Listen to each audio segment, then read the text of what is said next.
your core values? Do you know what your business is about? Do your Do. customers, do the people that you're selling to, do they know what you're about? I think you might think you have an idea, but when this episode's over and you're done listening to it, I think you're going to have a much better idea. I have none other than Eric Holtzclaw on today's episode, and we're going to be diving into all of this and more. Every business needs a book, including yours. Visit freebusinessbookpublishingcourse.com today to learn the 7 steps to publish and promote your nonfiction lead and profit-generating business book in 8 weeks. Once again, that's freebusinessbookpublishingcourse.com. Here he is, ladies and gentlemen, Eric Holtzclaw. Eric, how are you feeling today? Doing well. How are you doing? I'm doing great, and I want to talk to you about core values and why they're important to a company. Why do you think they're important? Well, without your core values, you don't know how to talk about your company or what you do effectively. And you can always tell a company that doesn't know them because they have a mixed message to the market, and or the way that they're delivering their products and services is inconsistent across the company. So it's one of the key things to define. You always walk into some of our favorite stores or restaurants, and the ones that have it nailed every time, you get that consistent approach, that consistent service. Those that don't, yeah, it's a toss up. You never know. I don't want you to name anyone. Maybe once I kill the camera in the live stream, I'll ask you a few, but I know exactly what you're talking about, and I know the audience does too. What do you think the differentiator is? Why are some companies so on point with it and others are just kind of, I say, there? Well, core values and mission, vision, value, and all those types of things. Those are often lip service. A company will say that we have a mission, vision, and values, and it's painted up on our wall, or we know what our core value is, and they don't really own it or embrace it. For companies that have really done it well, their employees live by it on a daily basis. In our company, we use our core values to promote, demote, fire, and hire. And we Hmm. have weekly shout outs to people in our company that are either exhibiting those core values, and how they've done that and how they've helped the company and moved it along. So if you're not living it every day, it ends up just being a phrase on a wall. And most of the time, employees don't even know how to talk about it or mention it. And if you're not using it as your barometer for who you're bringing on staff, then you're not. It's the way that you establish that culture. It's the way that you really think about who you are and what you want to be in the world. So what I'm hearing, so many questions. I'll start with this one. What I'm hearing is if your staff isn't in alignment with your core values, it doesn't matter how good they are, does it? No, absolutely. And there's a lot of thought around, even if you've got a great staff member. So you've got that excellent salesperson, but they don't follow your core values or they don't fit within your core values, you should get rid of them. And that's a very brave thing to do. So you've got this great performer, someone who's really good at their art, but they don't follow your core values or feel like your company in the way that you would expect. That is a person that you should consider maybe removing. They're being protected in a way, and it also causes others not to follow your core values to the level that you'd like.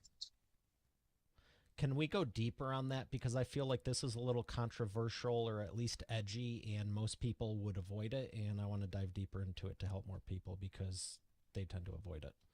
I'll raise my own hand first. I actually just let someone go the other day, and yeah, this is spot on.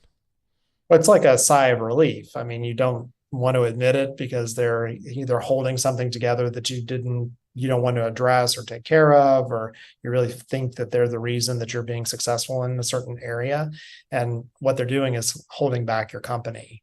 If they're not carrying forward what your company's about, where your company's headed, then they're really detrimental to the overall mission, vision, and values of the company itself. And it's a Not hard just the lesson. one written on the wall. You mean the ones that you actually exude? Because there's something else I heard you say about the ones, not just the ones saying it, but the way you feel when you walk into the place. There's a big difference from just having it on a friggin' plaque. Yes. Yeah. Well, and you know, our company is named Liger, and it's named after the movie Napoleon Dynamite because that was his favorite animal. And that is very much embedded into our culture. We have a disco ball in the middle of our office, and we have one of our conference rooms named Tater and the other's named Tots. And so we have sort of this mythology that's based and baked into the movie. But we could do that and be fun and kitschy and whatever around this movie, and it still wouldn't matter if we didn't truly follow through with our core values and support each other in the way that we say that we do. That's how you know that someone's a good cultural fit. We'll talk about someone who's been with the company for a period of time and say they don't have Liger blood, meaning they're a great person, they contribute well, but there's some component of what they do and how they sort of interact with the world that doesn't represent our brand when we're servicing our clients, working with our partners, trying to even work together as a team. And as an entrepreneur, it's hard to find people and get people on board. And then it's really hard to face the fact that you may have somebody who's a great performer. They're a great salesperson, great customer service, great project manager, whatever those kind of skill sets you have internally. But there's just this edge. There's their part to them that causes ripples into the other parts of your organization. And that impact, it can end up boiling your company. You've heard the story of the frog that gets boiled Yeah. over time. So it's that same kind of concept. Oh, like a ticking time bomb. Yeah. Well, a frog, if you drop a frog into hot water, it'll jump out immediately. Yeah. If you put a frog in water and you warm it up slowly, 1 degree at a time, it will eventually boil to death. And so having people, because it doesn't notice the temperature change. And so if you have someone in your company that seems to be performing, but not performing at the full level, not really following your core values, they're slowly boiling They're your ruining company. the rest of the company. So whether they're a top performer or underperforming, like I think a lot of people, again, I'll raise my own hand, here's the standard of performance, you're underperforming. That's real easy to see this isn't working out. But when you said, oh, great sales guy, it's like, well, they're bringing money into the company. And it's like, yeah, but they're killing it. Yep. Yes, It's, absolutely. uh, it's reminding me of an episode of The Office when they're faced with the same dilemma. And they're like, have you seen the show? Oh, absolutely. I'm trying to remember which episode. So, It's the one where Meredith was, let's say, dating one of the sales reps and getting the Outback Steakhouse or whatever for the yeah, yeah, Christmas yeah, stuff. yeah, They're yeah, like, well, it's kind yeah. of a gray area. They're like, no, it's Yeah. pretty clear. They're like, well, let's just forget about it. It was a whole HR thing. Yeah, that was Mm-hmm. really, yeah. And I got to ask you, it was the Napoleon Dynamite reference. Do you did you hire anyone named Tina, or is there a room that you named, or So Tina is the name of our conferencing system in our big conference room. So our big conference room's named Tina. and what The, about tater tots at any of the group parties or anything, company yeah, oh yeah. parties? Anytime we do parties, they are high-end tater tots and bourbon. So we do bourbon Oh, drinks and high-end tater tots. That's how we roll. Those are our favorite kind of appetizers to hold at any sounds good to me. company event. Wow. Um, Fantastic. So, I I want to dive more into that, but how did you decide? There's a lot of good movies and everything. How did you? So I've done a lot of businesses, and often they've been sort of boring businesses. Mm-hmm. And start a marketing firm, I wanted something that was a little more fun. And so we were making this business out of forming two businesses together. So we're taking a strategy company and an execution company and forming them underneath one brand. And so we started to look for something that meant two things, but was really strong, that type of Okay. thing. And then Liger came up as one of the options. And I have some friends who still haven't forgiven me for watching the movie because they didn't get it. And you have to watch the movie twice to really get it. And I can't get them to watch the second time. They're like, we lost an hour and a half of our life. Why would we do it again? I'm like, because you need to understand the movie. And so when that came up as a possibility, and I thought through all the way we could do the logo, and we could really lean into orange, which isn't a color that most people would use, and those types of things. For a marketing firm, it's a great way to stand out. We are a firm that works primarily with brands and individuals that are not number one. They're either number two or number three, and they're trying to be known. And that's kind Mm. of what the story was.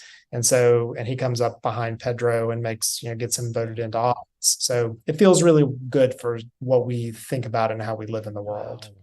That's interesting. Some people are upset about the movie. You named the whole company and ethos around it. Like that's fantastic. And then I see these friends on a regular basis and they're like, I still can't believe you named a company after that movie. And I'm like, I know, isn't it great? I love hearing the origin stories of businesses because most of them, the best ones I found, always have some uniqueness to them. It's not, Yeah. cookie cutter. I get away with Office references. It just happens to be one of my favorite shows because it's like business entrepreneurship. Okay, there's some relevance, but I'm like, wow, this is killer. I just got to ask. So, um, why do okay? So the core values, you clearly went as deep as you possibly could go, or maybe you got ideas to go even deeper with it. Why do you think it's so hard for most businesses to go, you know what, we're not only going to stand for this? I mean, that alone nowadays seems like I'm going to stand for something, you're a minority, and now double down on it. Or let me say, stand for something, commit to it, then double down on it. Yeah. There's a lot wrapped up in that. So part of so because we're a marketing oriented company, marketing is about choice. It is not about everything. So you are choosing an audience that you want to go after, you're choosing messaging, you're choosing the way that you want to kind of show up in the world. And so when you try to wash that out, then you just wash yourself into the background and you're not rememberable. So I work very hard when we're onboarding clients. We take them through a thing we call brand therapy. And in that brand therapy, we're testing, what they're telling us their core customer is and how they compete against their, competition and, how they take things to market and what they stand for and all those types of things, because then we want to put a story or messaging or something around them that makes them stand out, because you really don't do boring marketing. Like our mission statement is saving the world from boring, broken marketing. And we primarily work with B2B companies, and B2B companies either have boring or broken marketing Mm-hmm. or both. And so we want it to be a visceral reaction. Either I love it, I hate it, it Mm. compels me to work with you, or it repels me because not every customer is the right customer for you. And that is okay. And it is a strong statement in today's world to say we're not for everyone. Like, we're for a select group of people. These are the group of people that we go after. If you fall in that category, we'd love to have you come to the party. If not, then there's another company that's probably going to be better in servicing you. That's the polite way of saying it. Yeah. That wasn't my first reaction, but very well said. I actually recently shared something on LinkedIn, and obviously being a publisher and doing high end print books and also audio books, I feel like there's a lot of people going looking for the cheapest route. And I was, again, with our marketing, I was like, you know what? Forget this. And I flipped, instead of saying looking for the cheapest, fastest, and easiest way to do this, I invite you for a more fun, well done, and a lot more expensive way. And it was go into the studio, to record the audiobooks, take some time to film it and all this. And it doesn't take that long. Like, a couple of days is not that long in the grand scheme. And I ended it with, it's your choice. What's it matter? It's only your business and life's work. Yeah. Yep. Absolutely. Do it the right way or don't do it. Right. Because it's going to just wash out. And what's interesting to me is large companies spend an inordinate amount of time making sure they know who they are, they know what they stand for, they know how they show up, at least the good ones, because then you kind of recognize the brand before you even see Do the you want to logo. name any good ones? Because that's not a slight against them. Well, so what's an interesting thing to me is if you think about Target, Old Navy, and Apple, they all use the color white. And you can tell a commercial or a product by one of those companies before you see the logo, just by the way the white shows up. Oh. So it's a very interesting, study, and the way that the psychology behind those three brands and the fact that they're very established brands. So as a small company, you have less money to spend. And so if you have less money to spend, choice, specificity, like who you are, what you stand for, is way more important, because you only have the opportunity to stress those impressions over a certain number of times. And I find small companies often, they're changing their logo out or their tagline, or they're showing up in the world in a weird way. And what they're doing is every time someone sees that, their mind gets reset and they don't recognize that Back that's, to ground zero. yeah, you're a ground zero. It takes, for B2B brands, somewhere around 21 times for branding and awareness to be established. And so that's a long trail that you may be resetting because you don't like the way that the logo shows up on this ad, or the way that that message that's been playing for 6 months is now boring to you, but not boring to your audience. 21 times, does that matter if it's 21 days or 21 months? It needs to be done over time. So, like, what you'll find is companies try to do it. Like, if you watch, we'll just pick on the Golf Channel. So, you watch the Golf Channel, they play the same commercial over and over again. That becomes background noise. So, you're ignoring it because you've seen it so much. So, you need it to kind of show up purposefully over a period of time. Typically, because we do work with B2B, which is a more risky decision. So, like, if I make a bad decision in the B2B space, I could get fired. I could look like an idiot in front of my boss. I started using a piece of software that doesn't work and now I'm stuck with it. We want those 21 appearances to happen over a 4 to 6 month window. Okay. So, and you're kind of increasing intensity of what that person's seeing. So you might go just from brand to eventually you're getting them to download a white paper, or getting them to like participate in a video or some placed content, those kind of things. And then that's what's going to make them choose to buy from you, not feel like they've been sold to. Wow.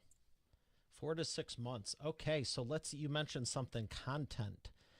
Do you think it matters? Do you think too many people are focused on it? Or is it the one and only thing that people can control and should be doing a better job at?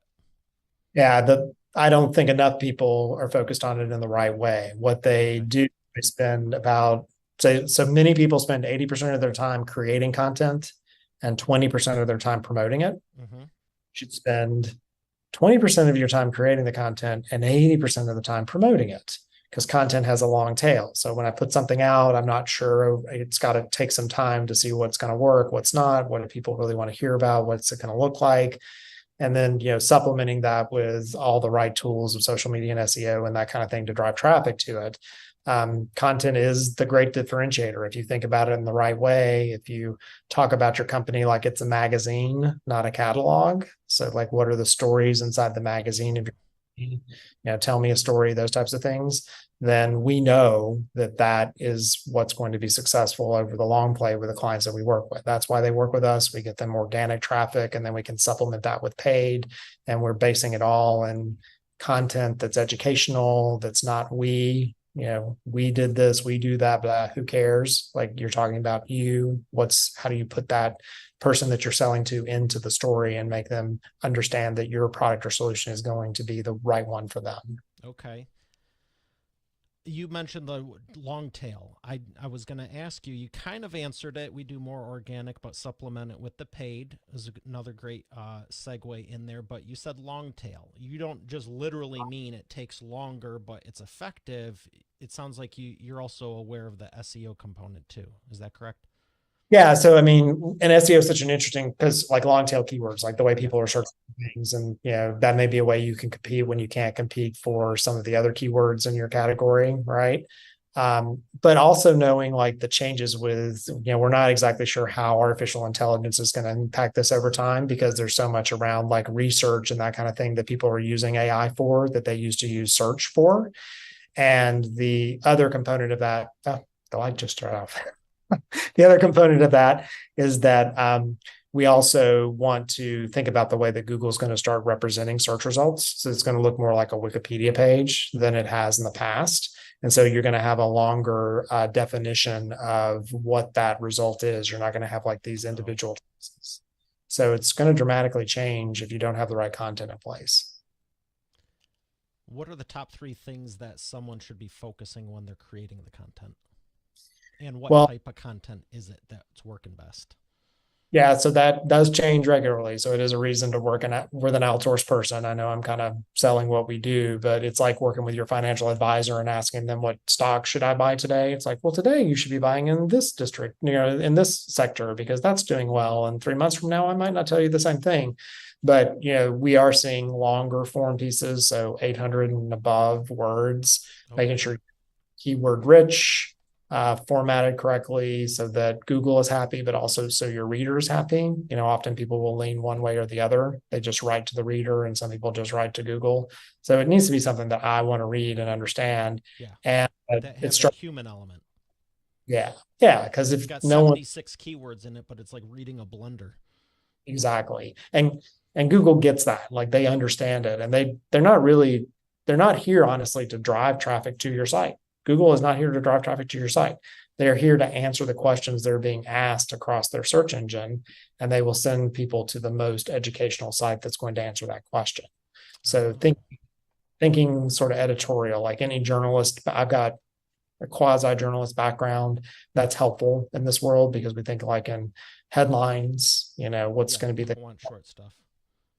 compelling thing that's going to bring somebody into the deeper story.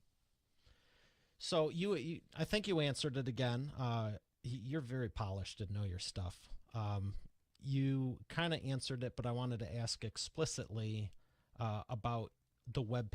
You're mentioning 800 characters, 800 words and more. For anyone who doesn't know, when you're doing content, it should be in a certain range, and for competition and all that, we're not going to get into every last thing. But are you talking on site directly, or does any of this apply to LinkedIn articles or whatever other blogs are out there now, or is this all on site optimization? So, so we think about it in kind of circles. So you have your website, which should be your very best brochure. So that's where you get away with like the catalog information, and it should be the thinnest part of your content layer. Then we want to layer content on the outside of that. So all those things you're tempted to put into web pages, like write them more for your audience and put them in your blog or your insights or whatever you call that. Then you layer that with social media and SEO that's driving traffic into that on-site content. The reason we want the on-site content to be there is you don't control a lot of these other vehicles and they could go away, or the person who runs it could go crazy and decide to completely rename it and destroy the traffic that's being driven to it. So you might not have control over that. So like we don't like to build things on other people's land, but we want to take advantage of their land once we have those three working correctly. So that's when we get into like earned media, trying to get placement and high ranking, high authority websites, working with maybe co-opetition or partners to get content out there and then cross promoting it, because you're creating a spider web that's bringing people in eventually to your site. If they are looking for your company and they have been around for any period of time, they get the trick that once they end up on one of your digital properties, you're going to start following them around. And so they do avoid your digital property until the very end of the sales cycle. So it is important for you to have the content in all the other places, but your site has to also support it. It reminds me of, you've got all these sites that will send you to a restaurant. And so you go on, the restaurant looks beautiful, that's where I'm going to go tonight. You make your reservation and then you show up and the restaurant's kind of shabby. So you're like, well, I'm never going to come back. So the site is important, but it's often the last stop. So interestingly, we build out of like the last stop and then build the spider web because we want to make sure everything we're doing has something that it's pointing back to. So there's an approach to it. And regrettably, it's not an overnight success kind of thing. Like you've got to do this and do it cleanly. Yeah. You can use like paid to accelerate, at least make you feel like you're accelerating the success, but you need to be backfilling it with organic as quickly as possible. Yeah, I've noticed that ever since I launched the show, very much so, because every episode, it's great because we actually do a lot of this. Yes. Because you should, and I've noticed a lot of shows, it's just like they throw the audio on there and they're like, here's a link to the website. I'm like, y'all didn't even pick out a theme. Like, just, you didn't even have $50 for a theme just to go, hey, we'll do something different. Yeah. But yeah, there's so many things you can do. And I mean, when you say repurpose and then you say content creation and then social media, those 4 or 5 things are so voluminous now. I know people, they're like, oh, they're still saying screw websites, basically. I'm like, that's nuts. And there's other people saying social media is useless now too, unless you're paying for it. And it's like, I interview so many experts in so many areas. It's like, okay, well, they're running 6, 7, 8 figures a year and this, and this. So something, well, and it depends. Got it, right? Yeah, it depends on what you're driving. So like if I were running we don't do a ton of transactional clients. Our clients are mostly B2B, long-term, awesome. Sales, We're whatever. very much the same way. And so content's really important for us. Like it's, today, tomorrow, the next week, different people are going to be coming into this problem statement. It's going to take them a period of time to make that decision. If I were doing transactional sales and I was selling candles at the holidays, I might say, yeah, I don't need a website. Let's just go run some ads and make Or sure, Shopify. yeah, let's go do something like Audience that. point them to Shopify. Merry Christmas. Yeah. So are you standing up a pop-up store that's going to be a bodega in the mall for a period of time? Or are you building a long-standing company or long-standing brand? Those are two totally different approaches. Neither one are wrong. You can make money off both of them, but you need to understand which way you are. We don't do a lot of strong transactional because we're in it. We're in to build relationship with our clients to make sure that they're successful over the long run. And that is a longer, you're looking further out with those kind of things.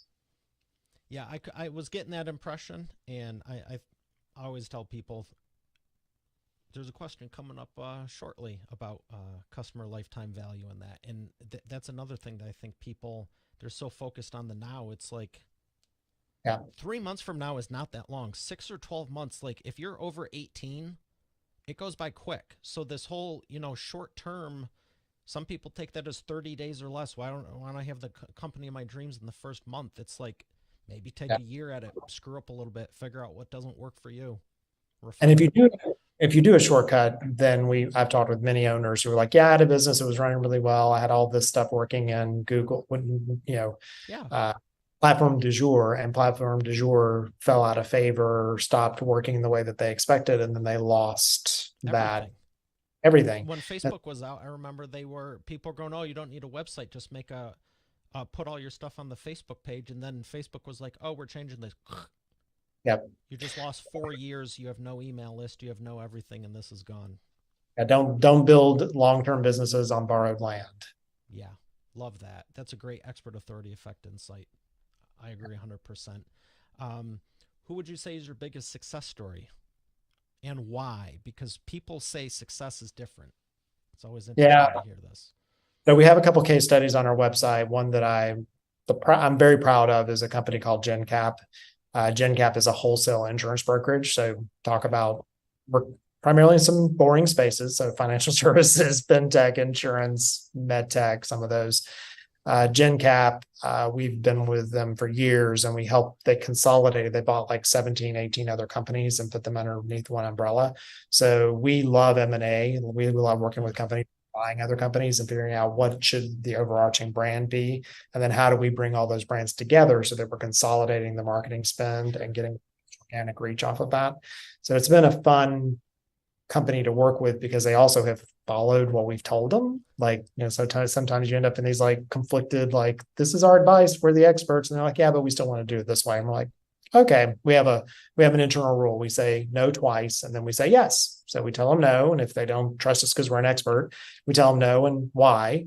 And if they still insist on it, we tell them yes and let them and make sure they understand the ramifications of that choice. And GenCap land, they've really followed what we've told them. We've been able to build this really just up and to the right organic growth for them, add on the display ads. They've got great brand recognition. Like, things just move along in a very smooth way. We create gorgeous content for them, environmental white papers, and they do some like cannabis insurance and things like that. So it's been a fun partnership because they've done what they do well, which is build their business, and they've trusted us to get it out to market. I can relate to that. It's always nice when it goes smooth. Yeah. I might have Well, to I might have to up ours from 3 to 2. from 3 to 2. Yeah, you said, well, here's what like with book publishing, like, oh, well, I wouldn't do that because of this, this, this, and this, and it won't play well over here. Yeah. Yeah, but I Yeah. still want it. Okay, well, Yeah. Yeah. I mean, at the end of the day, they're paying the bill. They're the client, and I think about it in the way I work with my financial advisor. I have a set of money that I give my financial advisor every month, and I want things to move up and to the right. And he has an understanding of, what I would invest in and what I wouldn't. He'll make a recommendation, and he may come back to me. I'm like, yeah, I don't want to do that. And he's like, yeah, but I really think you should. Well, eventually I'm like, you need to, it's my money. Like, do what I tell you to do. Right. yeah, But then I'm going to feel the ramifications of that decision if I haven't listened to his expert advice. yeah. And I'm joking about a little. It's more with our guided programs, the concierge one where we're doing everything for them. It's like, what's the least I can do? Just uh, you know, and that's nice because I do it a lot with people I hire because it's like I don't want to deal with this. I've got this, this, that. three different divisions of my own company to run. So let me know Yep. when it's done. What do you need? That's our favorite kind of client. They don't get it, want it, or have the capacity. They just hire us out. They know how to do their business. We don't get involved in that. We don't know how to price it or whatever. We're just going to take it to market for them. And the best relationships are where they're trusting us for our marketing expertise. And we're doing marketing as a service. So we're interchanging parts on the back end and they don't have to worry about that. If I think about the number of skill sets that GenCap would have had to hire over Yeah, the years with us, and we deal with it on the back end and get them the right person to solve that marketing problem. that's fantastic. Who else anyone else in addition to GenCap? I mean, a lot of ours are like that. I don't remember which the other case. We got a case study, I think, around Marabou, which is an interesting business as well. They sell ink to companies that buy ink to then print things. So like they sell to Okay. the And so it's been fun taking that to market because you're in this very specialized group. You touch something that's been printed on Marabou ink 7 times a day. You just probably don't know it. So like anything that's labels in the store, I got they my print. book over here. I'm wondering where that ink's from now with the printer. Yeah.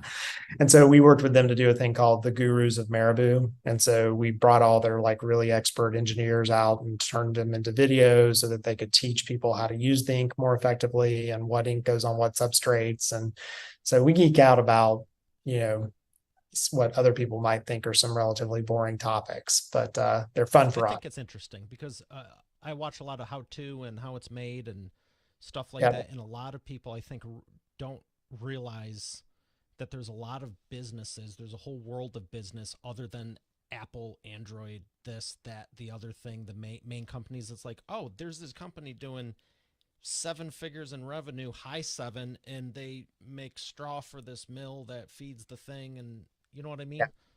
When I'm going out for to meet a new client and we drive into some little industrial park and that's my favorite. I'm like, this is gonna be great. Let's see who's back here. People are gonna be a best kept secret, and I love taking best kept secrets and getting them some awareness. So yeah. I love your passion for all this. It's obvious why you're where you're at. So thank you for all the honesty and everything. I have one more question for this before we thank the sponsor. Yellow or black? Wish I could offer you orange, but my color is yellow and black. Black. Ooh, That's okay. that's a lighter color. So Oh, okay, black. Ooh, you got a good question. See that? yeah. If it wasn't Napoleon Dynamite, what would be your safety that you would have named the company after? So my car is named Miles, and it's named Miles because my other favorite movie is Baby Driver, and Okay. his Baby Driver is Miles, and I think he's kind of my spirit animal. So maybe that would have been the inspiration for the company. And what kind of car is Miles? Oh, Miles is a convertible. He's a convertible Mercedes. So Nice. yeah, it's a very nice little car. I love driving him to and from meetings and work and things like that. So yeah.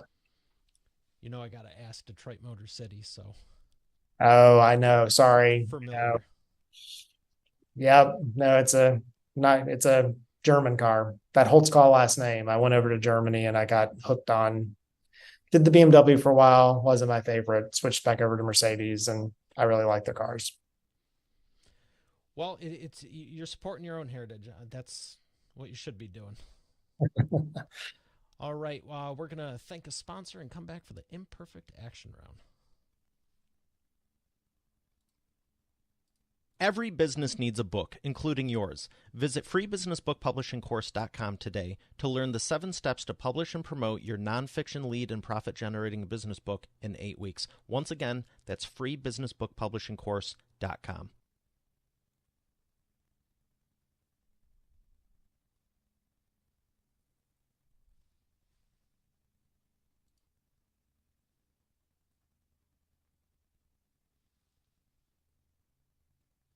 And we are back with the imperfect action round. Eric, are you ready to take imperfect action? Sure, let's do it. 3 questions for you, rapid fire answers. First one, what is the fastest path to the profits? Consistency. Number 2, what is The biggest that was a great answer. I was trying to make a comment on it, but I don't. I agree. I agree 100%. Like very succinct. Number two. What is number two? Number two is what is the biggest problem your prospects make and the fastest way for them to fix it? They're not self-aware. Okay. And here I thought you were going to say inconsistency. Number three. Here's the one I promised you. What's the best way to maximize customer lifetime value? Consistency. Do what you say what you do, continue to be there. Like that's number one. Fantastic. You've shared so much good stuff, and I want to ask you, where would you like people to learn more? So if you want to connect with me, LinkedIn is my platform of choice right now. I have a newsletter that comes out every Tuesday called Digitally Inclined, which talks about how marketing and technology kind of merge together. For the company, you can go to ligerpartners.com, ligerpartners.com. Fantastic. I'll make sure that's on the show notes for eainterviews.com. And I got to ask, why Tuesday? Is there some marketing thing behind that? Why not Monday or Friday or? Tuesdays are a good day because people are catching up on Mondays. Thursdays are a good day to ask for money. So if you want to close the deal, close it on a Thursday. But Tuesday's a good day to kind of remind people you exist. Okay. And is Thursday for asking for the money? Is it give them 24 hours or something before Friday the weekend, or is it just like most People people are trying to, Friday? yeah, they're trying to get the end of the week. They're trying to whatever. They've been through everything. So like it's a good Thursday afternoon is a good time to see. Now, interestingly, when I owned the research company, we closed a lot of deals on Fridays, which you wouldn't think, but Thursdays are supposedly the best day to close a deal. Interesting. And I'm gonna put a little disclaimer for anyone listening. If I were to ask you, is there a secret day or anything? Obviously, you mentioned Tuesday and Thursday.